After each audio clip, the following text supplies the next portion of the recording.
అన్న JEE mains జనవరి attempt కి safe score ఎంత అన్న category wise last 3 years cut off trend but అయితే ఇక్కడ చూడొచ్చు. జనరల్ వాళ్ళకైతే 93% ఉండొచ్చు ఈసారి, ఈడబ్ల్యూఎస్ కి 80.3 అరౌండ్, ఓబీసీకి 79, ఎస్సీకి 61, ఎస్టీకి ఏమో 47. అండ్ ఇంత పర్సంటైల్ రావాలంటే ఇన్ని మార్క్స్ అయితే మీరు మినిమం స్కోర్ చేయాల్సి వస్తుంది. అలాగే JEE main 2026 marks versus percentile expected ఎంత ఉండొచ్చు అని ఇక్కడ చూడొచ్చు మీరు.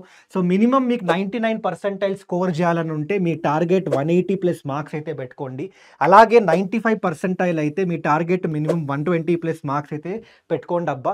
ఈ డేటా అయితే మేము last 3 years marks versus percentile బట్టి, అందులో average shift, tough shift, easy shift అవన్నీ కన్సిడర్ చేసి ఇదైతే చెప్తున్నాం. సో మీ కేటగిరీ బట్టి మీరు ఎంత స్కోర్ చేయాలో మీరు డిసైడ్ చేసుకోండి అండ్ దాని తగ్గట్టుగా ప్రిపరేషన్ గట్టిగా చేయండి అబ్బా.